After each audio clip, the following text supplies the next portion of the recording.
Hey, what's good, Hammer fam? Welcome back to HammeredHead. We're going to dive back into the Clone Wars collection today and check out Clone Trooper Hevy in training armor. I'm pretty excited about this figure. This was one of my favorite episodes from the Clone Wars. It was kind of fun to see like the Tradoc side of the Republic Army, and it was also good to just have like a lower stakes episode in there. You know, we kind of get to take a knee, see the Clone Troopers training, just out of combat, just guys being dudes. So it's just overall like a more relaxing and fun episode to watch, and I'm hoping this figure does that justice. Looking at him inside the box, I'm already pretty happy about it. It looks like he has some good accessories and paint apps, so he's going to look good when we take him out, I'm sure. It's a good picture of him up there. He looks like he's taking things super seriously, but he has the training gear on, so it's just kind of funny, which I like. It's another galactic battle game, so we'll get the card and die and base. So once we have enough of these guys, we'll be able to have like a full-on battle. Cannon fires missile. Always love that. We do get the free membership in 450 station cash for Clone Wars Adventures. If anyone wants to play that game, you might need a time machine because I don't think it's existed for the last decade. Pretty good picture of him up there. Clone Trooper Hevy trains for battle on Kamino. Hevy is part of Domino Squad, which is doing poorly in their training exercises. During one battle simulation, the trooper practices with a Z6 rotary blaster cannon. He and his squad members ultimately overcome their differences to work together successfully as a team. I do think the helmet on him here looks kind of bad. I don't know if this is like an artist's rendition or like the lighting was off when they took the product photo. It just feels like weird, but we'll have to take him out of the box and see for ourselves. Look at that. So he does look great. I will say right off the bat, it was kind of a pain in the ass to get him to hold that cannon the right way. The articulation just isn't quite there to get his arms in the right position. And once you get it close, his hands are kind of flimsy. Just like the fingers don't grip it very well. So it slides out a lot. I'm worried I'm going to like snap the fingers off if I do it too much. But he can, once he's holding it, it's okay. He can just kind of stand there with it. And second, that I was right. The helmet is kind of silly. Let's take a closer look at it. Yeah, see, you already dropped it. I think that looks a little too goofy. But it's not horrible, and it fits on him really well, so that's good. And the design is pretty accurate. But let me pop it off. His face sculpt looks really amazing. I mean, you know, they're all clones, but that looks super accurate to the show. His haircut looks super military, which is fun. And then the paint on the armor is kind of simple, but it is pretty accurate. He does look really clean, but I like how the one that they painted around him is like kind of jagged and messy, like he just did it himself in the barracks. It's a nice shade of yellow on the back. The green is like a really cool shade too. And we got some lines here and there. So overall, it does really look like the character very well.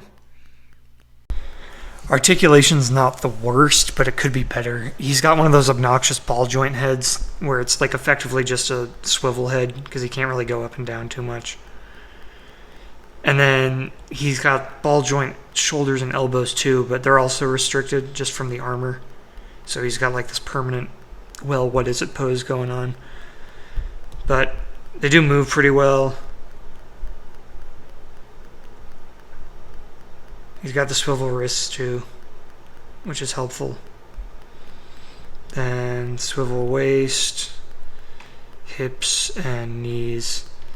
The hips are also kind of restricted by the armor, so not a whole lot of range of motion there. But one thing I did forget to mention earlier, they had stenciled on his like clone number. I think that's a really good touch. So yeah, all things considered, pretty solid. The accessories are pretty dank.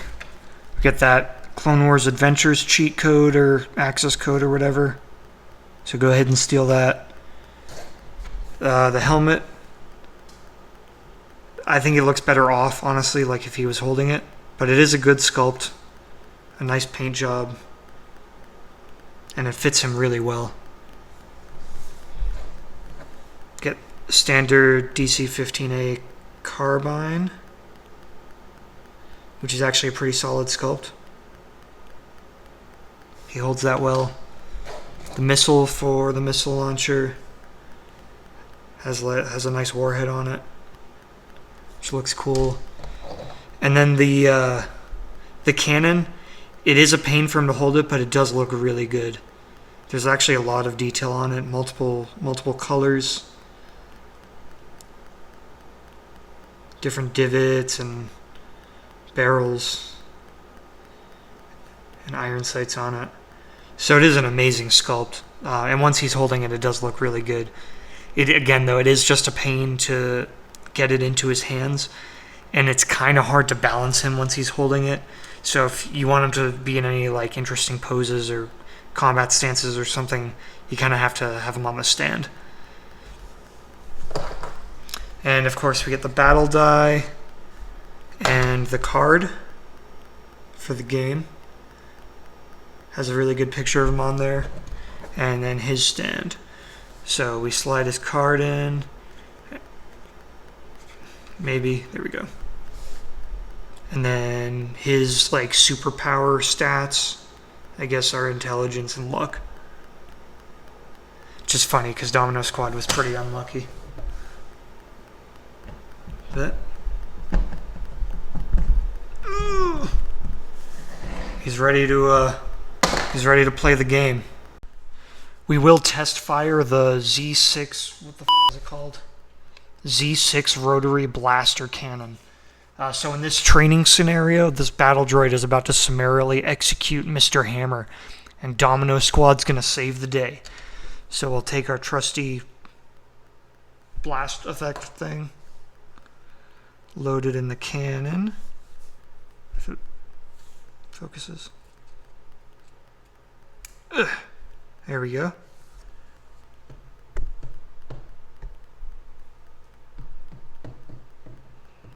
Freeze, separatist scum!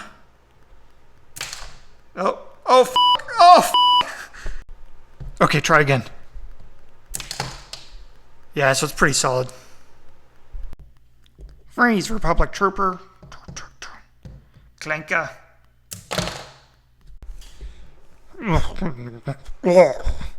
What do you mean I didn't clean it enough?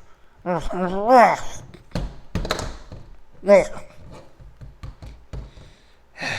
hate training. Well, that's about it for heavy and training armor. Overall, I am pleased with this figure. That cannon was kind of a pain in the ass to deal with. It was really obnoxious to get him to hold it, but it was definitely worth the effort because it's a great sculpt and he does look really good holding it once you get him in the right pose. I also love the armor. There's some good touches with the stenciling and the drawing of the numbers on them. The coloring looks great. It's overall just like a really good depiction of a clone cadet. So this is a great world building figure if you want to have clones in like a training environment, sort of away from the line. It's great to have that side of the Republic Army. But let me know what you think in the comments. Be sure to follow on YouTube, Instagram, and Facebook. Check out the Patreon page, and don't forget, stay hammered.